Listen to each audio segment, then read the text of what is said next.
Hello ಎಲ್ಲರಿಗೂ welcome back ಮತ್ತೊಂದು mini vlog.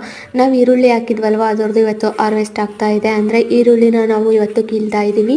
Actually ಇನ್ನೂ ಒಂದು ವಾರ ಇರಬೇಕಿತ್ತು, ಬಟ್ ಮಳೆ ತುಂಬ ಇಟ್ಕೊಂಡಿರೋದ್ರಿಂದ ಗಡ್ಡೆ ನೆಲದಲ್ಲೇ ಇದ್ದರೆ ಕೊಳೆಯೋ ಚಾನ್ಸಸ್ ಇರುತ್ತೆ ಅಂತ ಹೇಳಿ ಸ್ವಲ್ಪ ಬೇಗನೆ ಕೀಳ್ತಾ ಇದ್ದೀವಿ. ನಾನು ತೋಟದ ಕಡೆ ನೋಡ್ಕೊಂಡು ಹೋಗೋಣ ಅಂತ ಹೇಳಿ ಬಂದಿದ್ದೆ. ಇಲ್ಲಿ ನೋಡಿ ನನ್ನ ಮಗ ಎಷ್ಟು ಇಂಟ್ರೆಸ್ಟಿಂದ ಕೆಲಸ ಮಾಡ್ತಾ ಇದ್ದಾನೆ ಅಂತ ಹೇಳಿ. ಇಲ್ಲ ಆ್ಯಕ್ಚುಲಿ ಅವ್ರ ಅಪ್ಪ ವಾಲ್ತಿರೋದನ್ನೆಲ್ಲೋ ನೋಡಿದ್ದಾನೆ, ಅದಕ್ಕೋಸ್ಕರ ಇವನು ಸಹ ವಾಲ್ತಿರೋದಕ್ಕೆ ಟ್ರೈ ಮಾಡ್ತಾ ಇದ್ದಾನೆ ಅಷ್ಟೇ. ನಂತರ ಇಲ್ಲಿ ಹೂವಿನ ಗಿಡ ಹಾಕಿದ್ನಲ್ವ, ಅದರದ್ದು ಅಪ್ಡೇಟ್ ನಿಮಗೆ ತೋರಿಸೋಣ ಅಂತ ಹೇಳಿ ಬಂದು ತೋರಿಸ್ತಾ ಇದ್ದೀನಿ. ಫ್ಲವರ್ಸ್ ತುಂಬ ಚೆನ್ನಾಗಿತ್ತು. ಯಾಕೆ ಅಂತ ಹೇಳಿದ್ರೆ ಇದು ಟೊಮೆಟೊಗೆ ಹಾಕಿರೋ ಮೆಡಿಸಿನ್ ಏನಿದೆಯೋ ಅದೆಲ್ಲ ಇದಕ್ಕೂ ಸಹ ಸಪ್ಲೈ ಆಗುತ್ತೆ. ಅದಕ್ಕೋಸ್ಕರ ಸ್ವಲ್ಪ ಚೆನ್ನಾಗೇ ಹೂವು ಬಿಟ್ಟಿದ್ವು.